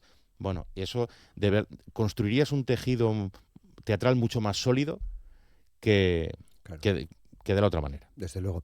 Bueno, en Asturias tenemos suerte porque además del estreno de mañana en el Filarmónica, a finales de mes, creo que el 27 de Eso este es. mes, vas a estar en casa, vas a estar en Langreo. Casi. Casi en casa. Casi. Pues yo soy de Sama. Y, está- Y vamos a estar en la Felguera. entramos en el gran debate de la entrevista, que es Sama o la Felguera. Sama o la Felguera. Bueno, soy el único de la familia que lle de Sama, ¿eh? Toda mi familia es de la Felguera y de Helada. Y yo, el San bueno, Benito, yo soy de, bueno, lle de Sama. Sí. Así toda la vida me persiguió. Sí, hombre, pero bueno, pues ahí. Pero eso te allí hace vamos. único también. Gracias. Claro, no vamos a... porque claro, hablamos Sama la Felguera, imagínate si meto Ciaño de Rondón. Hombre, Ciaño, o la Puente Carbón O la también, Puente- yo uy, qué sé. uy, uy. Bueno, total No, que mira, vais- Joaquín, el Joaquín responsable, García, el sí, programador buen de... amigo además, buen de- amigo, sí. Es de Sama también. Sí, claro. Bueno, ya somos dos. Y tiene muy buen ojo, Sí, tiene muy buen ojo Sí. para el teatro y para el cine. sí, ¿eh? sí, lo tiene, sí. Así que estaréis en Langreo con Atrabilis, que ya nos decías que es un texto maravilloso, el de Laura Ripoll, pero ¿qué cuenta? Porque hay 4 mujeres en el escenario, creo que además 15 profesionales, 11 de ellas mujeres Sí, y 4 en el escenario. y 4 de ellas en el escenario, que son las que dan vida. Hay un personaje más, que es el ataúd, que es el féretro, que es Pues es un velatorio, ¿no? sí, hay una viuda, 2 hermanas, las 2 hermanas de la viuda, la criada de la casa, porque es una casa de pueblo, pero una casa son las señoras Una del casona. pueblo, la casa grande la llaman. Casa La Huelga, por ejemplo. Por ejemplo. Y luego está el muerto, Vale. el difunto, el ataúd, que es un personaje imprescindible. Un velatorio, una noche de tormenta, hay incluso un gato muerto. Parece de Edgar Allan Poe, esto, ¿no? El principio de... Hay una mezcla, creo que bastante Sí, tremenda de cosas sí, aquí, ¿no? Claro, pero por encima de todo es una comedia feroz y muy negra. Claro, es la típica situación que a poco que la retuerces un poco sale la comedia. Es así, porque afortunadamente en España somos de un humor bastante negro, nos gusta, bastante bestia, y este lo es. No es una comedia de salón, no es humor agradable ni amable. Por momentos hay escenas, amigos que han venido a los ensayos y gente que tal, nos ha dicho, bueno, hay un par de escenas que yo no sé si la gente se va a reír o se va a recoger la mandíbula del suelo. Digo, bueno, pues igual se la recoge mientras se ríen, no lo sé. Porque es verdad que es un humor muy salvaje, que a veces dices, ostras, pero por favor, qué barbaridad estoy viendo. Riéndote, eso sí. Claro, porque en el texto, Sandro, me imagino que sale un poco de todo, hablando de que es un velatorio, que hay 4 mujeres. Bueno, es que si le quitas el tono y la forma con la que está escrito, es terrible lo que te cuenta. O sea, se podría contar desde el drama más absoluto, porque lo que salen es una situación que también hemos visto pues en las familias. Lo que pasa en esa noche es que salen a la luz, salen a relucir, igual que los relámpagos que se ven de fondo entre trueno y trueno, pues las rencillas, los rencores, las venganzas, los anhelos frustrados de cada una de estas mujeres, lo que hacen es soltar bilis. Durante 1 hora y 20 que dura el espectáculo sueltan bilis, pero sin parar. Lo que pasa que Laila lo ha escrito de manera que suelten bilis de una forma muy graciosa. Qué bueno el humor para contar algunas cosas entonces, ¿no? Para todo. En la vida en general. Para todo en la vida. Ahora está muy de moda, ¿no?, el tema de los límites del humor. Bueno, voy a decir una palabra malsonante, pero estoy remedando a un grande. Entonces estoy citando a otro. Yo creo que la mejor definición fue la de Andreu Buenafuente. En un premio, le entregaron un premio y le preguntaron cuál era para él cuáles eran los límites del humor. Y Andreu Buenafuente dijo: los límites del humor son mis cojones. Yo creo que es la mejor definición, que digo, me parece grandeza pura. Yo creo que no hay límites. De verdad no puede haberlos. Lo que sí hay es sentido común, educación y sociabilidad, o como quieras llamarlo, de el payaso que cuenta el chiste. De lo bueno que sea ese payaso. Sí, es verdad eso que dices, porque a veces, no sé si a ti te pasa, pero escuchas un chiste malo. Sí. Que ves, vamos a ver, es que esto es malo. No es que sea ofensivo. Es que es malo. Es que es malo. Exacto. Sí. Y sobre todo, saber cuándo puede... Hay chistes malos y luego hay chistes muy buenos y muy bestias. Tú conocerás alguno. No lo vamos a contar. No, yo cuento muy mal los chistes. No, además. pero aparte dices, hombre, una cosa es que yo cuente chistes con mis amigos en una reunión privada y todos nos reímos sabiendo de qué nos reímos. Y otra cosa es que yo cuente un chiste en determinada situación y dices, perdona, esto aquí no ha lugar. La culpa no la tiene el humor, la tienes tú, claro, que no tienes ni sentido de la vergüenza, ni de la educación, ni del respeto hacia los demás. ¿Cómo cuentas este chiste aquí, en este momento? ¿No? Yo qué sé. Entonces, la comedia es un vehículo. A mí me encanta la comedia. Se puede hablar de la cosa más terrible, por brutal que sea, desde la comedia. Es mucho más fácil, ¿no? Das carcajadas, das risas, todo entra fácil, pero estás hablando... Todo entra fácil, pero hay... Y si no queda, no pasa nada, ¿eh? O sea, te ríes, te lo has pasado bien, que es quedará más que a otras. Que es lo importante. ¿No? Y luego, bueno, pues cuando eso pose, bueno, pues a lo mejor dices, ostras, pues vaya la que me han tirado encima. Bueno, diriges a 4 mujeres, sí, 4 grandes actrices. Sí. Todo un reto, seguro. Seguro.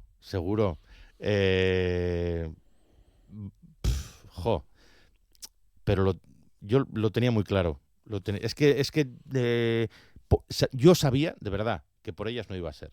Si algo fallaba aquí, era mi capacidad de poder transmitirles a ellas todo eso que yo había leído, decir, porque vamos, por capacidad actoral, en ningún momento dudé de estas 4 fieras. Además, yo creo que cada uno está en el papel que tiene que estar.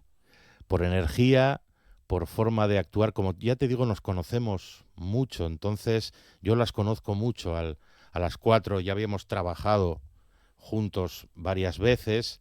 Y está cada una en el papel que tiene que estar. Y ha sacado, y va a seguir sacando, el máximo jugo a su papel. Están las 4 maravillosas. Y luego, lógicamente, cada una en su desarrollo de su papel, porque hubo un trabajo primero muy individual, porque estas 4 son 4 viejas decrépitas, arrugadas, claro, ellas... Hay un grandísimo trabajo ahí de maquillaje y demás. Maquillaje y de composición física. He visto alguna foto que me fliparon, como se suele decir, ¿no? Y de composición física, porque claro, esa es la primera trampa de la obra. Dice, mira, Laila es una perra vieja del teatro, es una trampa porque dices, a ver, si yo pongo a 4 actrices de la edad que marca el texto, no pueden hacer esta función, porque, o sea, no es que estén sentadas haciendo ganchillo hablando, saltan, se revuelcan, se pelean. Hemos tenido la suerte de trabajar con Kike Inchausti, que es un especialista en lucha escénica, para montar las peleas. No, o sea, lo que sucede en hora y es una barbaridad. El ataúd no se está quieto tampoco. No, o sea, no es una, por eso digo, no es una comedia de situación, de salón.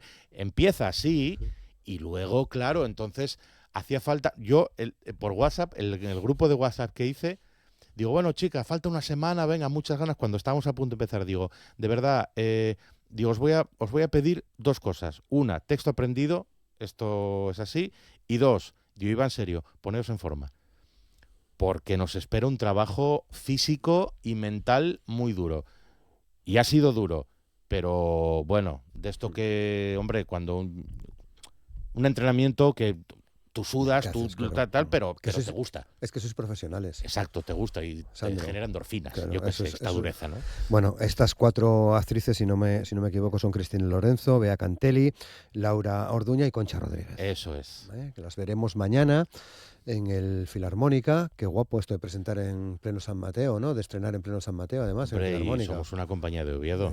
Sótano B, entonces, ¿qué más quieres? No, para nosotros de verdad que es un... Yo ya había estado en San Mateo como actor, con otras compañías, siempre es un público que está muy a favor, es verdad. Por las fiestas, por lo que sea, no es verdad que la programación de San Mateo, bueno, hay un público que acude a la programación de San Mateo y acude ya como a favor, lo tienes medio ganado ya, es un público muy agradecido, muy fácil de actuar para ese público. Y encima ya con tu compañía, pues hombre, yo tenemos unas ganas de que llegue mañana. De verdad, hay nervios, claro que los hay. Pero llevamos 2 semanas como diciendo, a mí se me está haciendo eterno esto ya, esta espera. Yo quiero estrenar ya. Hay que estrenar ya. Que sí. Eso pasa también, claro. Sí, claro que pasa. Normal. Hay ganas. Sí, hay muchas ganas. Son los nervios estos de, como yo digo, de como una competición. Y los nervios buenos, pero los nervios hasta que pita el árbitro. En cuanto pita la bocina al árbitro el principio de partido, se acaban los nervios. Sales ahí...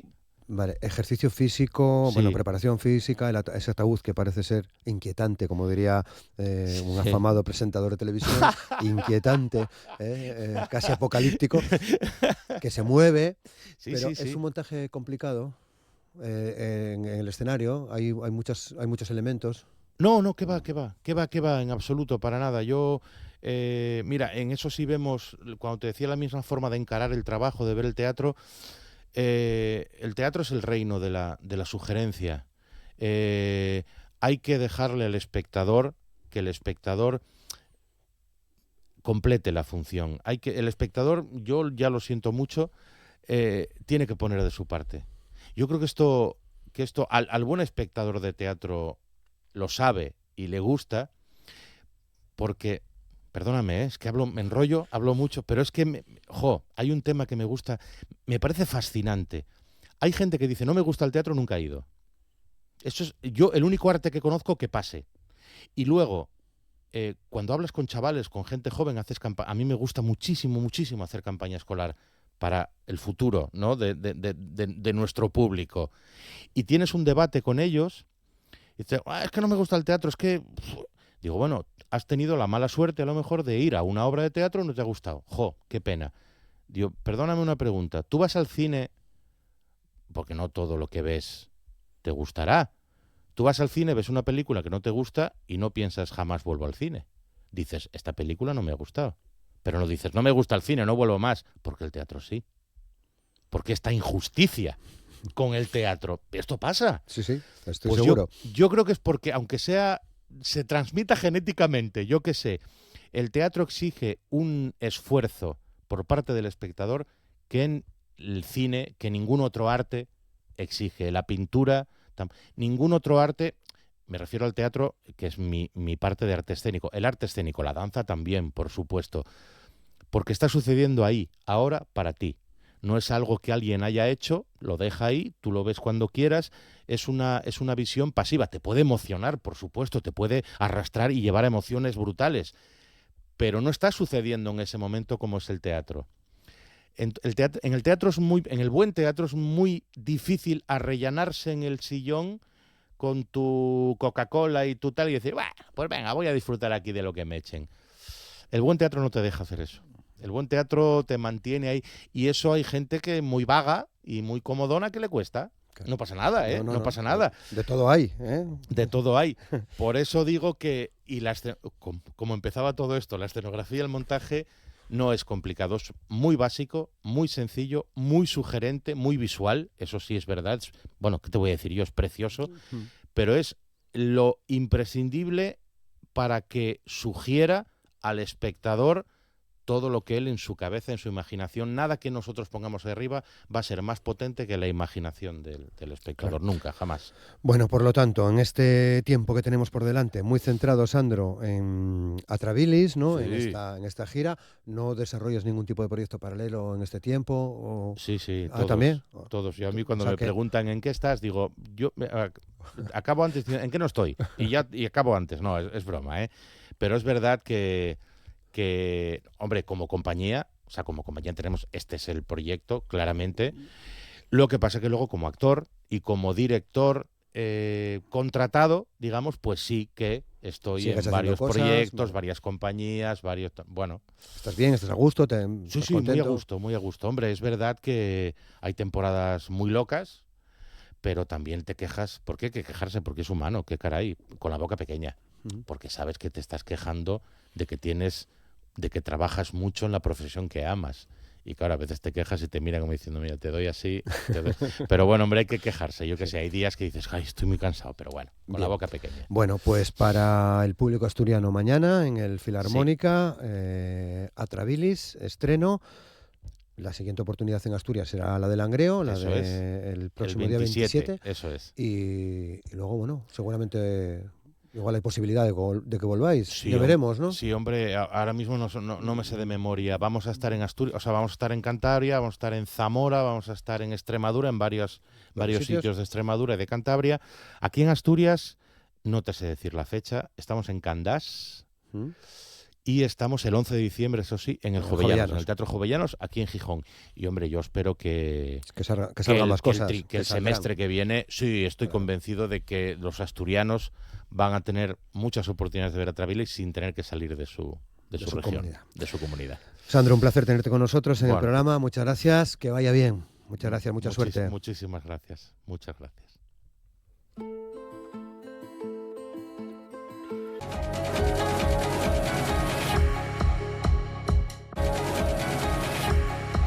Y hoy vamos a cerrar el programa, vamos a cerrar Asturias al Día hablando de literatura. Vamos a hablar de una novela que se titula Prende Fuego, de Jacqueline Crooks. Es una novela que ha salido a la venta esta misma semana, ayer lunes, día 15.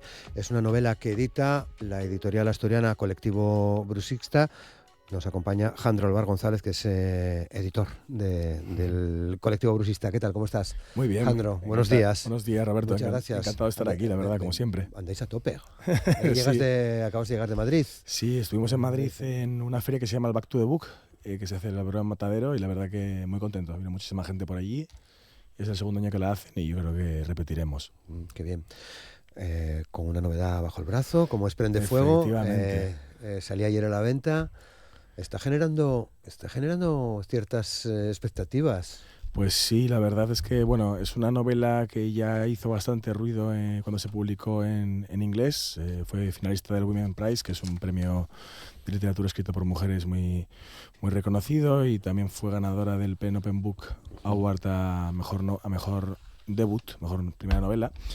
La autora es Jacqueline Crooks, que es una escritora anglo-jamaicana, y la novela es bastante autobiográfica. Cuenta la historia de Yamaye, que es una joven migrante jamaicana que vive en un barrio de Londres.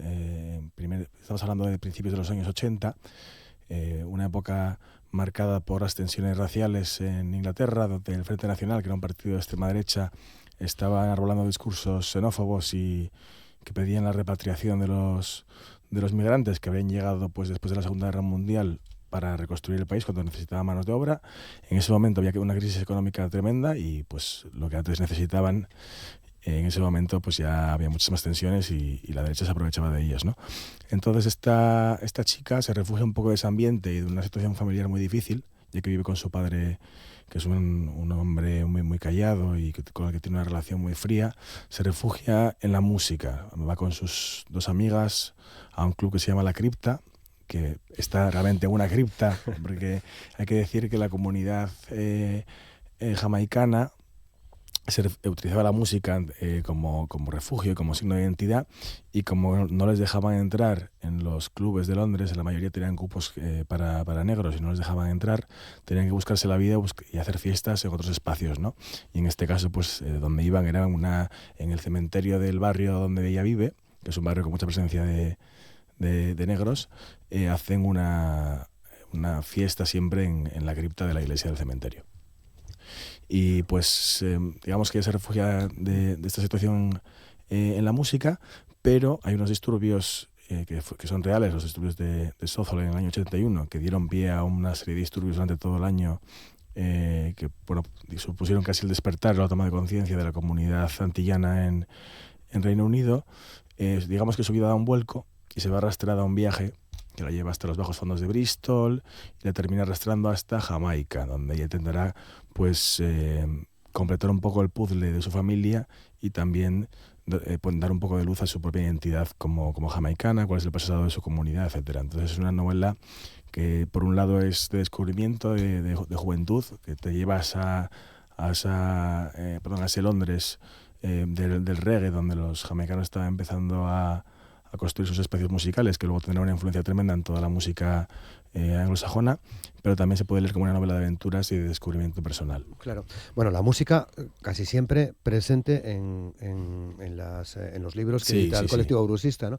Pero en este caso creo que además muy bien traído esto que comentas, la influencia de la música jamaicana en Londres, que se notaba ya en algunas de las canciones de los Clash, por poner algún ejemplo, por supuesto, de los conciertos contra el racismo, porque según te escuchaba y leyendo algunas de las cosas que ha dicho la propia autora sobre esta novela, Migrantes trabajando sin descanso, ese fue mi estímulo creativo, da la sensación de que estamos hablando del 2025. Y en realidad nos lleva, esta historia transcurre en los primeros años 80, ¿no? Me encanta que me hagas esta pregunta porque para mí sería una pena que el libro quedase como simplemente como una recreación de un pasado lejano a nosotros, sí, nostálgico, ¿no? Porque además parece que es mucho más sencillo hablar del racismo en situaciones que son muy lejanas a nosotros, como puede ser el Nueva York de los 80 o pues el sur de los Estados Unidos en los 60 o en este caso la Inglaterra de los 70-80.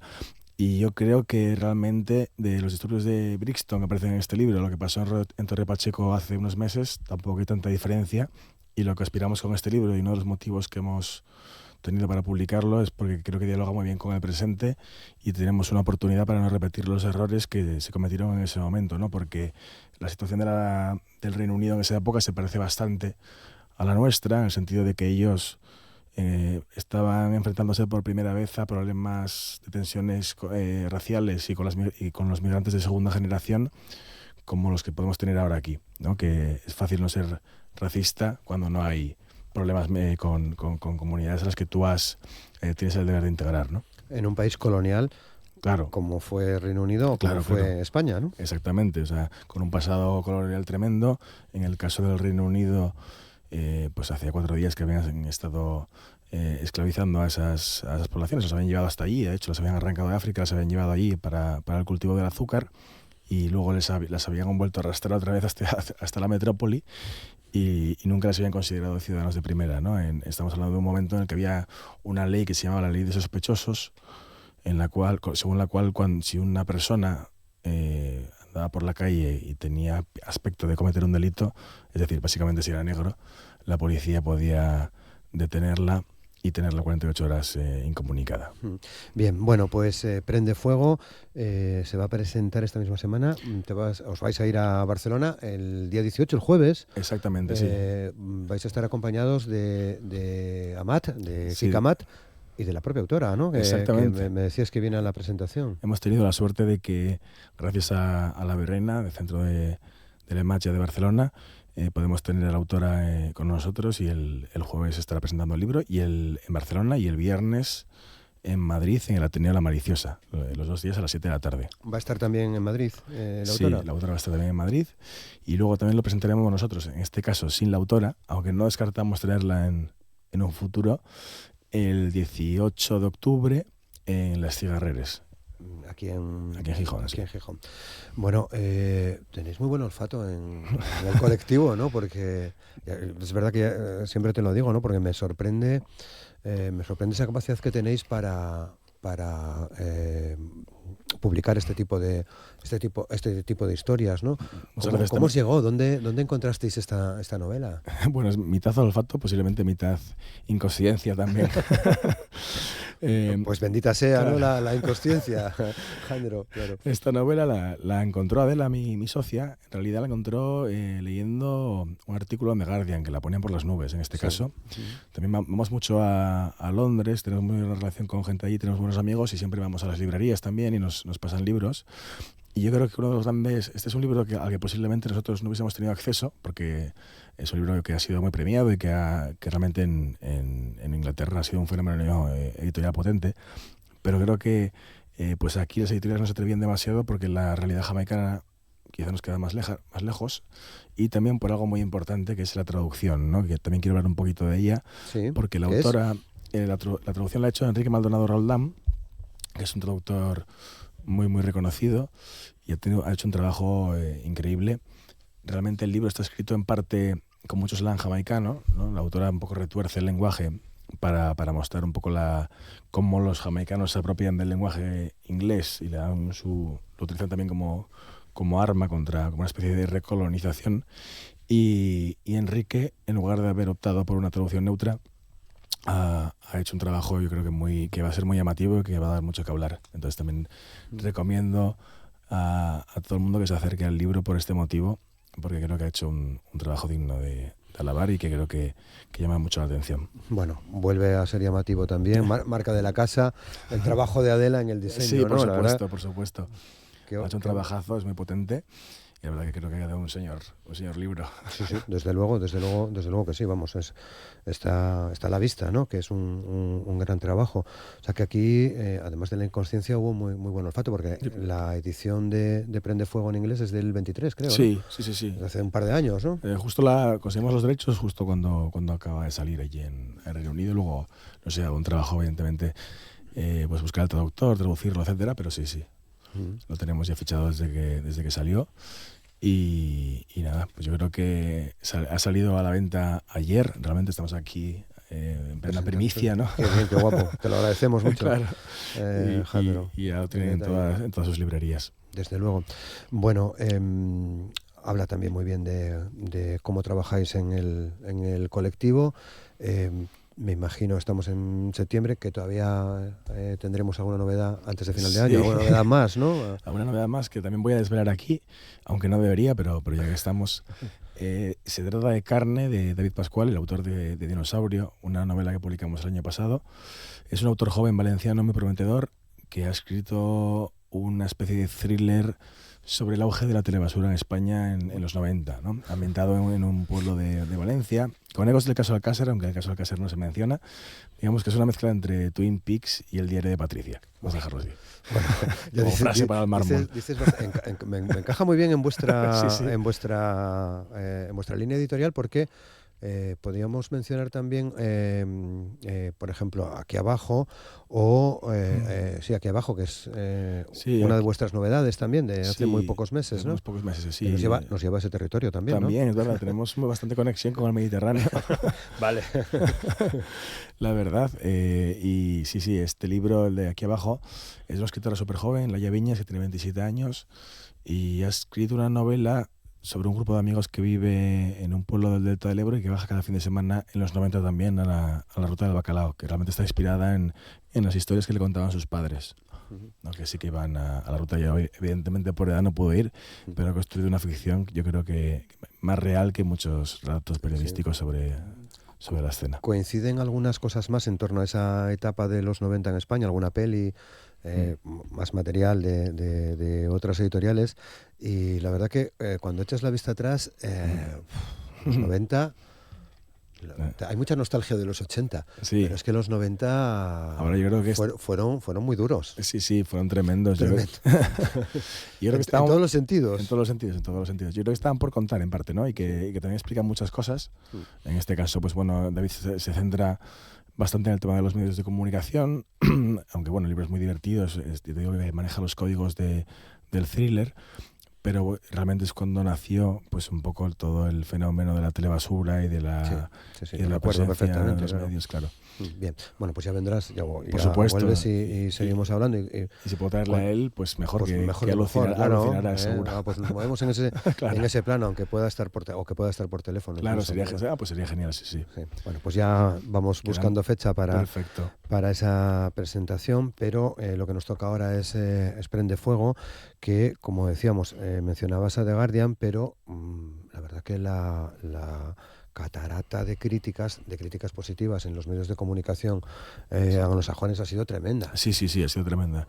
Ha sido una de las mejores novelas para New Yorker, novela del año para The Observer, ha ganado pues tropecientos premios. Yo creo que por eso decía que es la novela así como más potente a nivel internacional a la que hemos llegado, y creo que en parte porque el resto de editoriales quizá no se han atrevido a publicarla. ¿Qué significa para vosotros? ¿Qué significa para el colectivo brusista que os hayáis metido en esta historia? La verdad es que es un paso importante, sí. Yo creo que nosotros no podemos publicar muchas novelas traducidas al año, evidentemente, porque somos una editorial muy pequeña. Tenemos que escoger muy bien ensayos. Tenemos que escoger muy bien los títulos en otro idioma que publicamos, porque el riesgo es enorme. Y sí, yo pensé para mí que nunca íbamos a estar en disposición de publicar un libro como este, ¿no? Entonces me hace especial ilusión, además de haber conocido a Jacqueline, que es una autora y una señora impresionante, con una vida tremenda. Tardó 16 años en escribir el libro, sigue trabajando como asistente social en el mismo barrio en el que transcurre la novela, y hemos aprendido un montón también del trabajo de traducción que ha hecho Enrique, en colaboración con la autora en todo momento. Y ahora el reto es que la gente se acerque al libro, ¿no? Intentar comunicarlo lo mejor posible. Bueno, no pinta mal, ¿no? Porque ya decimos, estaréis en Barcelona y en Madrid jueves y viernes con la propia autora, en Barcelona además con Quique Amat, que sí. He visto ya críticas no solamente de este libro, sino que creo que vuestros trabajos, vuestras ediciones encajan muy bien, la crítica literaria os trata bien. Sí, por ahora no nos podemos quejar, la verdad.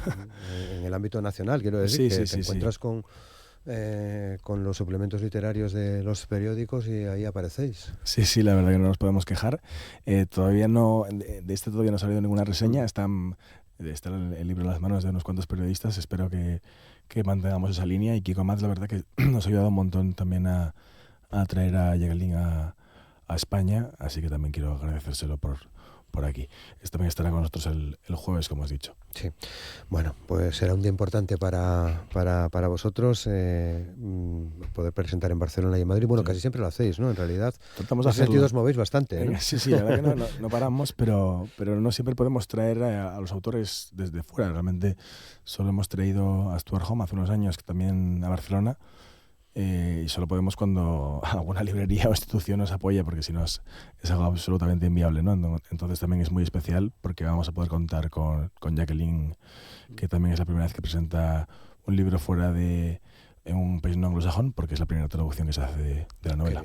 Bueno, pues que ya nos contarás cómo resulta todo esto, que seguro que bien, porque la historia lo merece, porque efectivamente, como hablábamos antes, Jandro, el contenido nos puede hacer pensar y llevar a la realidad que vivimos actualmente en el mundo, y creo que eso es un acierto para vosotros, ¿no? Sin duda. Todos nuestros libros nosotros hacemos como una genealogía de los márgenes y las subculturas, pero siempre buscando conectarlas con el presente, ¿no? No queremos hacer un trabajo meramente archivístico y mucho menos nostálgico, porque la nostalgia en sí misma es reaccionaria, ¿no? Entonces nosotros siempre miramos al futuro, pero entendemos que para hacerlo bien y para entender quiénes somos, pues también hay que mirar atrás. Claro. Bueno, una cosa más, estamos a punto de terminar. Nos hablabas de esa presentación y esa entrevista que tenemos pendiente de vuestra próxima publicación, pero me imagino que también vosotros hacéis otra serie de actividades. Iréis desvelando algunas de las cosas que pasarán antes de acabar el año, ¿no? Por supuesto. Seguro que tenéis en la cabeza alguna cosa ya. Tenemos alguna cosilla en mente, sí, la mayoría de ellas aquí en Asturias, que esto es vuestra sede. Nuestra casa, sí. Que eso también os hace un poco más grandes, ¿no? El trabajo desde aquí. Por supuesto. Desde Asturias. Una editorial asturiana, y ya en que nos movemos mucho, siempre sabemos a dónde volver. Muy bien, pues lo dicho, quedamos en ello. Mucha suerte con Prende Fuego. Muchas gracias, Jandro, por compartir con nosotros y todo el equipo. Con nuestra audiencia esta conversación. Ha sido un placer, como siempre. Feliz día. Gracias. Hasta luego.